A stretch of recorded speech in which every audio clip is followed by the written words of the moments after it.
So did anybody see the new Star Wars movie yet? Called Solo. It's all about Han Solo's backstory. Look, I do like the Star Wars franchise. I am a out of the closet geek, as one might call me. I went to see this new Star Wars movie with my girlfriend, actually at a drive-in movie theater this past weekend. And that was fantastic. I've only been to one before, and I can't even remember where it was in Connecticut. I don't even know if it was in Connecticut, but we drove an hour and went to a drive-in movie theater to see this new Star Wars movie. First of all, the mosquitoes were terrible, and just, buzzing in your ear and so on and so forth. It was horrible. But anyway, the movie itself, I say stay away from. I really do. I was extremely, extremely disappointed. And, I'll even go out on a limb and say that after seeing that movie, I believe that Disney is ruining that franchise. I think that Disney is running Star Wars into the ground, folks, and here's why I say it.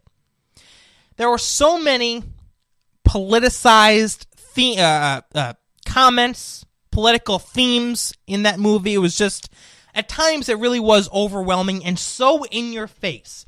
And most of the time, folks, I'm just able to kind of laugh it off, look past it. But when it's so in your face as it was in the Han Solo movie, it's hard to ignore. It's hard not to walk away shaking your head. I remember, I won't give any spoilers. I've never done a movie review before, but here I go. I'll give it my damn best. There was one part in the movie. There's this female robot character. Can't remember her name. But it was blatantly obvious that Disney included this female robot character as a shout out to women. It was a feminist power move, so to speak. Because this female robot, she was a typical, I'm independent, I'm going to stand up for myself, screw the men, that was the kind of theme surrounding this female robot character. There was this one part in the movie where they were in the Millennium Falcon, and Han Solo gets up and says to the female robot, I'm going to go fix something. Do you need anything? And the female robot goes, women's rights? And then it was just kind of like, where did that comment come from? Why was that necessary? Women's rights?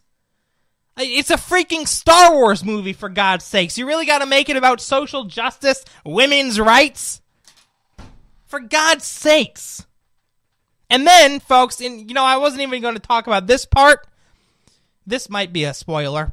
By the way, it's kind of like a half spoiler, so if you really want to see the movie and you don't want spoilers, maybe mute this for a few seconds. But there was this one part where the female robot gets destroyed. And then she becomes part of the Millennium Falcon. Her data is uploaded into the Millennium Falcon. And they say the line, she's part of the ship now. And so, of course, they had to make this, symbolic, feminist, strong, independent women character part of one of the most iconic spaceships in Hollywood history.